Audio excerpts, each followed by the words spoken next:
समीचीन विकल्पों का सम्यक समाधान। सुनिए परम पूज्य श्रमण श्री सुप्रभ सागर जी महाराज के मुखारबिंद से YouTube चैनल सुप्रभ उवाच पर। शुभाशीष परम पूज्य श्रमणाचार्य 108 श्री विशुद्ध सागर जी महाराज। सानिध्य श्रमण सुप्रभ सागर जी महाराज, श्रमण प्रणत सागर जी महाराज। पुण्यार्जक राजीव जैन, रूपल जैन, आर्जव, आर्या, आरू जैन एवं समस्त सौरया परिवार, मडावरा, उत्तर प्रदेश। ओम नमः सिद्धेभ्यो। नमो नमः सत्यहितं कराय वीराय भव्याम्बुजभास्कराय अनन्तलोकाय सुरार्चिताय देवादिदेवाय नमो जिनाय देवादिदेवाय नमो जिनाय। पंच परमेष्टि भगवान की परम पूज्य आचार्य भगवंत गुरुवर विशुद्ध सागर जी मुनि महाराज की परम पूज्य मुनि श्री सुप्रभ सागर जी महाराज जी की 3,9 करोड़ महामुनि राजाओं की समीचीन विकल्प सम्यक समाधान। वह भी आगम के अनुसार, क्योंकि संसारी जीवों के मन में विकल्प प्रति समय प्रतिपल उठते ही रहते हैं, उनका वह समाधान भी खोजने का पुरुषार्थ करता है। कभी कभी समाधान प्राप्त ही होता है, लेकिन वह समाधान सम्यक रूप से प्राप्त नहीं हो पाता। जब तीव्र पुण्य का उदय होता है तो हमारे मन का विकल्प समीचीनता को प्राप्त होता है और उसका सम्यक रूप से समाधान हमें निर्ग्रंथ गुरु से प्राप्त हो जाता है। परम पूज्य आचार्य भगवंत गुरुवर विशुद्ध सागर जी महाराज के मंगल सुभाषिष से परम पूज्य मुनि श्री सुप्रभ सागर जी महाराज द्वारा आपको वह आत्मकल्याण की अनूठी विधा समीचीन विकल्पों के सम्यक समाधान के रूप में प्रदान की जा रही है, जिसके माध्यम से आप अपने मन के विकल्प को समीचीनता प्रदान करते हुए उसका सम्यक समाधान परम पूज्य मुनि श्री से प्राप्त कर सकते हैं। और वही सम्यक समाधान अंतरंग को एक सुख शांति की अनुभूति कराने वाला होता है। ऐसे आत्मकल्याण की अनूठी विधा से आप भी जुड़ने का प्रयास करें और अपना समीचीन विकल्प भेज करके मुनि श्री से सम्यक समाधान प्राप्त करें। प्रारंभ करते हैं आज का सम्यक समाधान। और आज के पहले विकल्प के लिए ऋषिनगर उज्जैन मध्य प्रदेश से श्रीमती मीनाक्षी प्रदीप जैन महाराज श्री के चरणों में बारंबार नमोस्तु निवेदित करते हुए अपना समीचीन प्रश्न रख रहे हैं कि महाराज श्री तीर्थंकर और सामान्य केवली में क्या अंतर है। हमारे समीचीन विकल्प का सम्यक समाधान करने की अनुकंपा करें। नमोस्तु महाराज जी, नमोस्तु। ओम नमः सिद्धम। परम पूज्य आचार्य भगवंत गुरुवर विशुद्ध सागर जी महाराज जी की परम पूज्य मुनि श्री सुप्रभ सागर जी महाराज जी की आगम में आचार्य भगवंतों ने 7 प्रकार के केवलियों का व्याख्यान किया। उनमें से तीर्थंकर केवली एक ऐसे विशेष केवली भगवंत है जो सभी अन्य केवलियों की अपेक्षा से कुछ मुख्यता और विशेष पुण्य के निमित्त से उस पद को प्राप्त करते। जिन्होंने केवल ज्ञान को प्राप्त किया वो केवली है, जिसे सामान्य केवली भी कहा जाता है। उसके अलावा जो केवली भगवंतों के भेद कहे जाते हैं, जैसे उपसर्ग केवली, जो उपसर्ग प्राप्त करने के निमित्त से या उपसर्ग के निमित्त से केवल ज्ञान को प्रकट करते हैं, वे उपसर्ग केवली कहलाते हैं। जो अंतर मुहूर्त में केवल ज्ञान को प्राप्त करते हैं दीक्षा के उपरांत, उन्हें अंतःकृत केवली कहा जाता है। ऐसे केवली के भेदों में सर्वोत्कृष्ट प्रकार या सर्वश्रेष्ठ पुण्य के उदय से तीर्थंकर प्रकृति को प्राप्त करने वाले जो केवली भगवान होते हैं, उन्हें तीर्थंकर केवली कहा जाता है।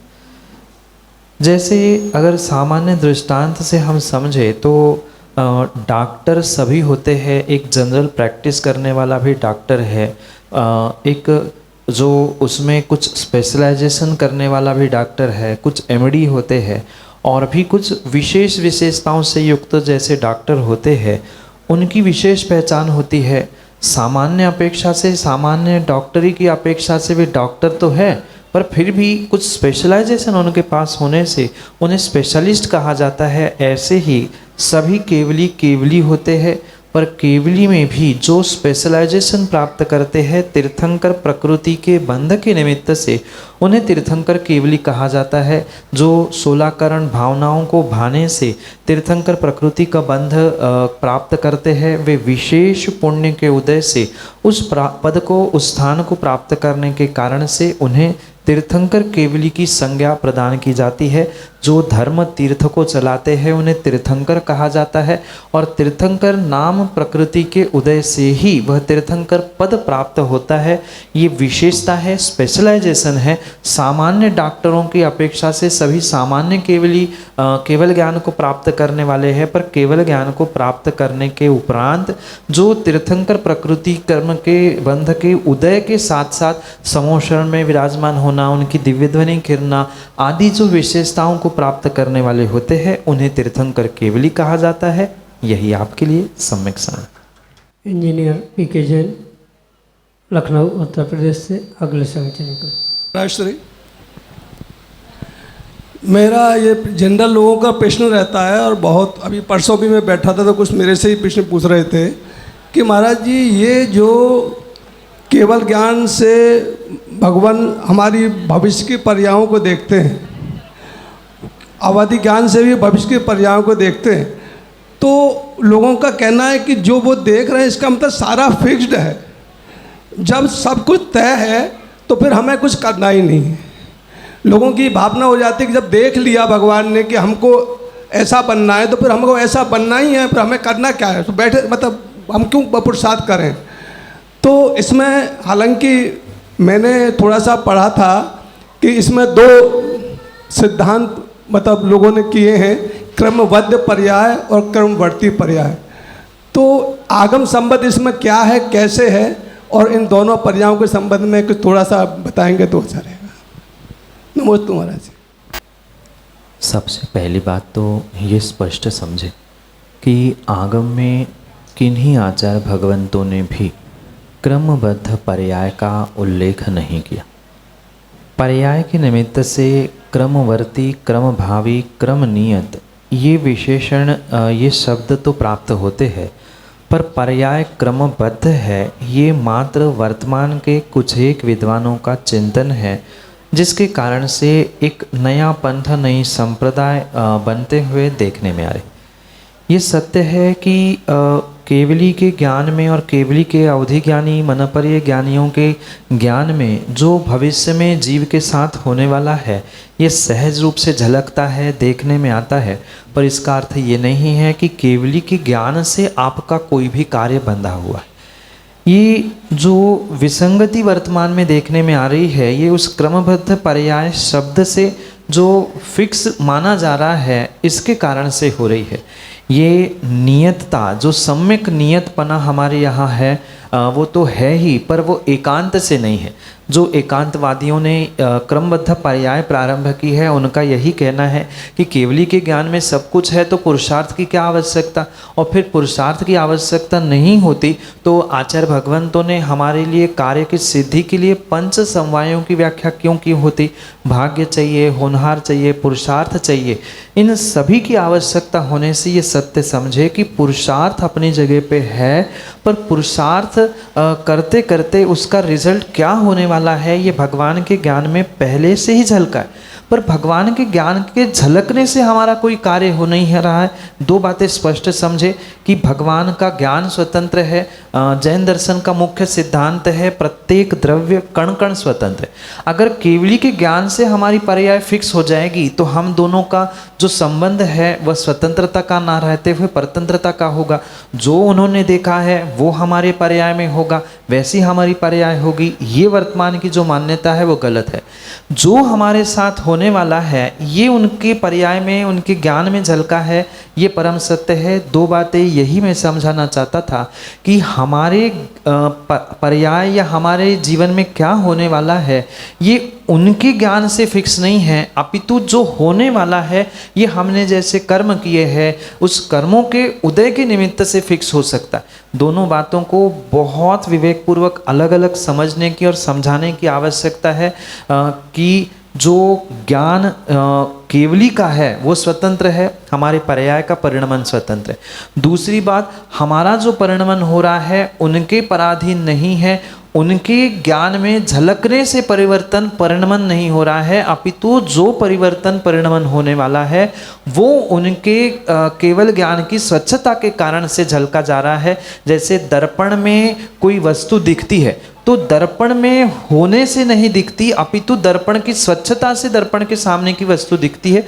बिल्कुल ऐसे ही केवल ज्ञान में, केवली के सामने जो भी प्रकट हो रहा है उनके ज्ञान में जो झलका है, उनके ज्ञान में झलकने से मेरा परिणमन परतंत्र नहीं है। मेरे में जो होने वाला है वो उनके एडवांस ज्ञान से, उनके स्वच्छ ज्ञान से उन्होंने झलकाने का प्रयास किया है। ये व्यवहार कथन है, निश्चय से तो केवली भगवान कुछ जानते देखते है ही नहीं है। इसलिए ये समझे क्रमबद्ध पर्याय किसी भी प्रकार से नहीं है। अगर किसी से कुछ बंधा है तो जैन दर्शन का मुख्य सिद्धांत वस्तु स्वतंत्रता का नष्ट हो जाएगा। इसलिए क्रमवर्ती यानी एक के बाद एक पर्याय होना तय है।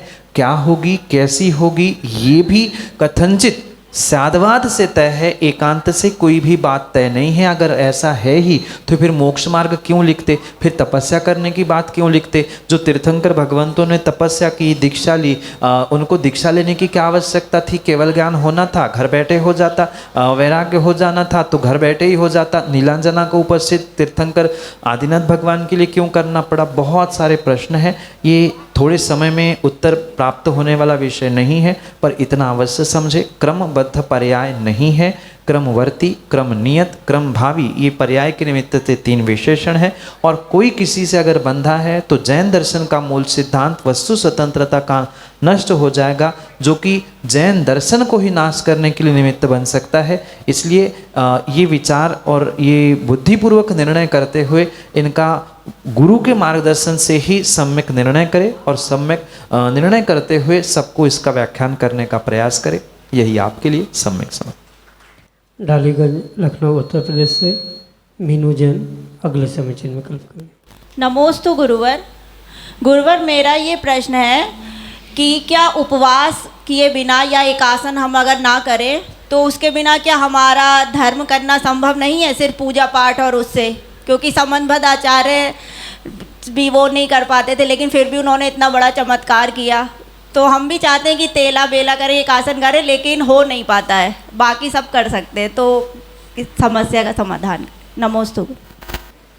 माँ किन्हीं पूर्वाचार्यों की दुहाई देते हुए अगर हम तपस्या या कोई कार्य करने से अपने आप को वंचित कर रहे हैं, डर रहे हैं, तो ये किसी भी प्रकार से धर्म की ओर अग्रसर होने की व्यवस्था नहीं।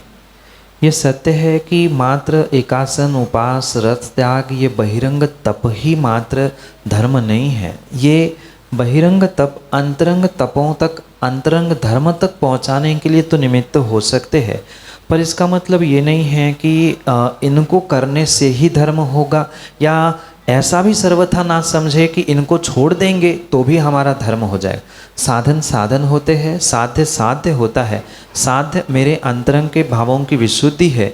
अगर गहराई में जाए, निश्चय से समझा जाए तो पूजा पाठ करना भी पूर्ण रूप से आचार्यों ने धर्म नहीं कहा, वो तो धर्म का साधन है। ये जितने भी बहिरंग कार्य शरीर के माध्यम से श्रावक करता है, ये पूर्ण रूप से अंतरंग धर्म की साधना को प्राप्त करने के लिए ही किए जाते हैं। समंतभद्र महाराज ने किन परिस्थितियों में क्या नहीं किया था, ये पहले बहुत विवेकपूर्वक समझना होगा। उनकी दुहाई देते हुए हम खुश हो जाए कि उनके जैसे हम भी उपास नहीं कर पा रहे हैं तो हम भी धर्म करके चमत्कार कर ले, पूजा पाठ भक्ति करके चमत्कार कर ले, ये संभव नहीं हो सकता। उनकी विशुद्धि, उनका ज्ञान, उनका चारित्र, उनकी क्रिया, उनकी गुरु आज्ञा, उनका श्रद्धा, ये बहुत चरम सीमा पर था, इसलिए उनके जैसी चरम सीमा को प्राप्त करने के लिए वैसा श्रद्धान और वैसा पुरुषार्थ भी वर्तमान में करने की आवश्यकता है।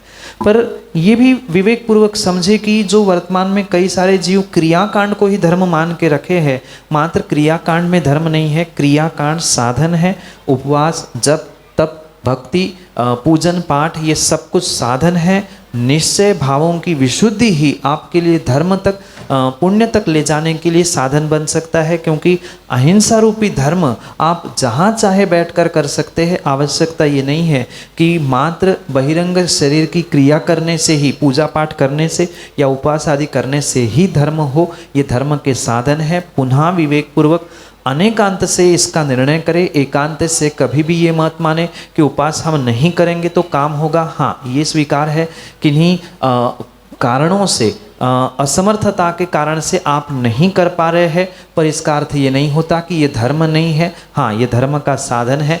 हमें भी इसे आज नहीं तो कल परसों प्राप्त करना है।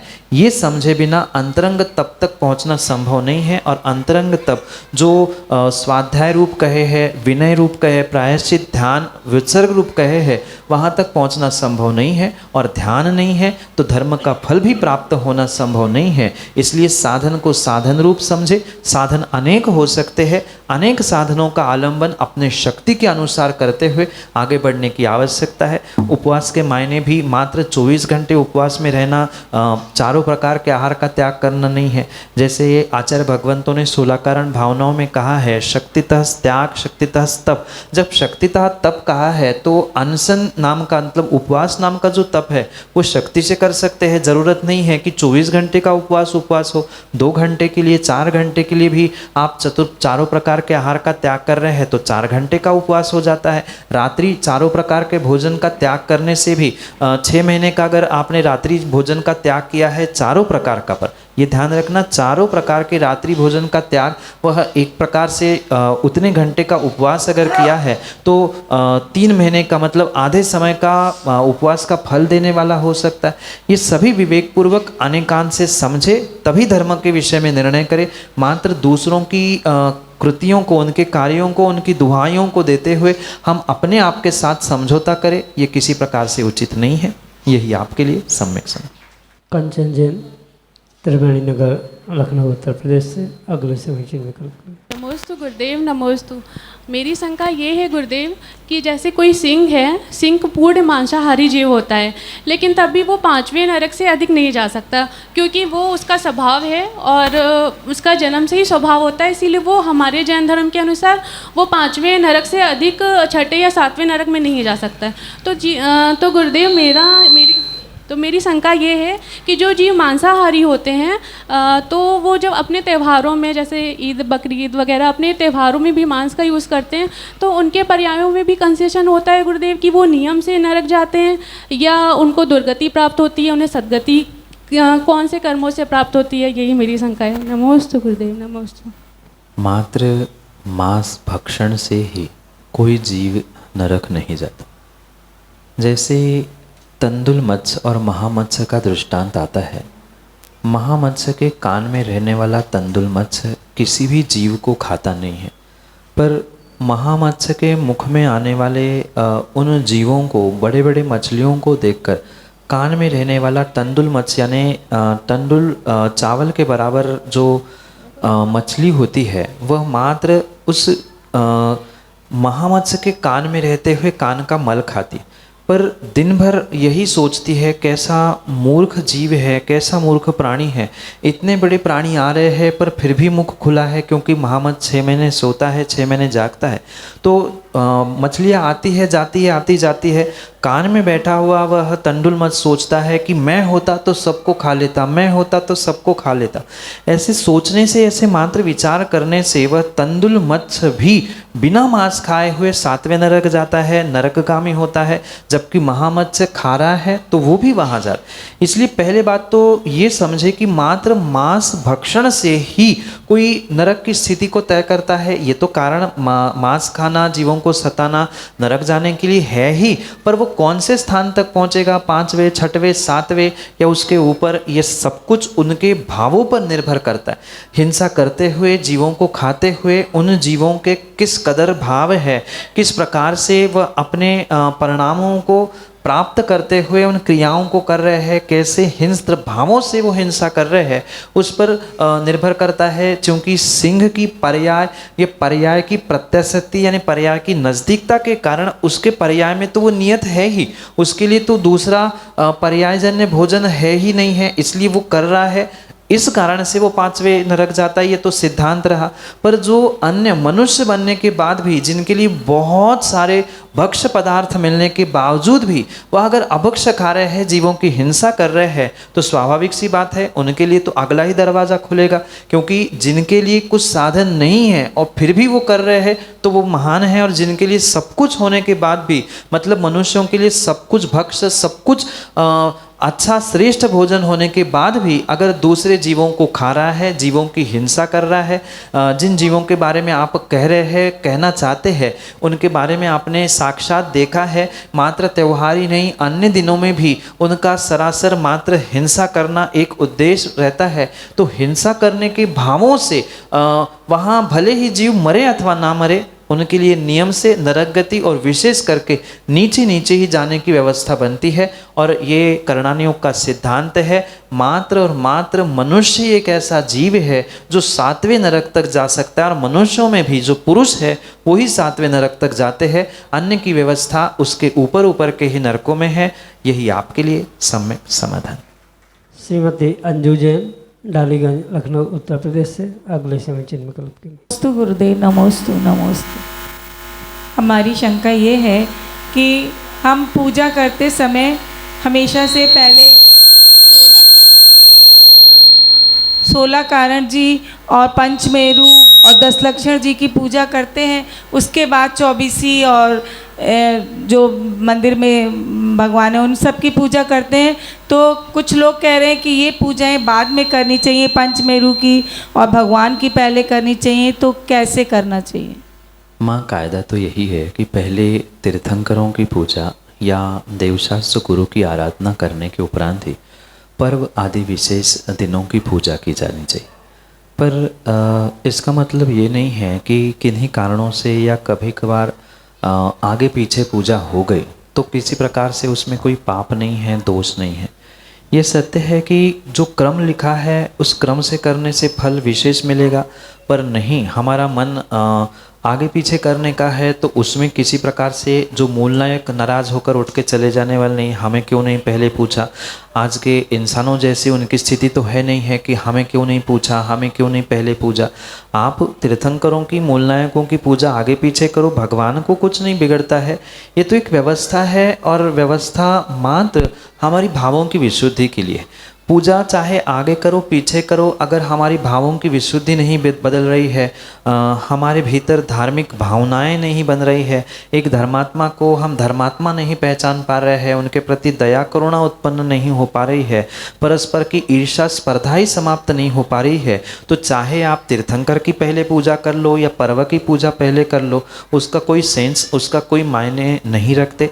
इसलिए हमारी भावों की विशुद्धि वहाँ मायने रखती है। भावों की विशुद्धि के साथ जो दया अहिंसा रूपी धर्म कहा है वहां तक पहुंचने का प्रयास है, तो ही हम जिस क्रम से करें उस क्रम से वह पूजा स्वीकार होती है। यही आपके लिए सम्यक समाधान। समीचीन विकल्पों का सम्यक समाधान सुनिए परम पूज्य श्रमण श्री सुप्रभ सागर जी महाराज के मुखारबिंद से YouTube चैनल सुप्रभ उवाच पर। शुभाशीष परम पूज्य श्रमणाचार्य 108 श्री विशुद्ध सागर जी महाराज, सानिध्य श्रमण सुप्रभ सागर जी महाराज, श्रमण प्रणत सागर जी महाराज, पुण्यार्जक राजीव जैन, रूपल जैन, आर्जव, आर्या, आरू जैन एवं समस्त सौरया परिवार, मडावरा, उत्तर प्रदेश।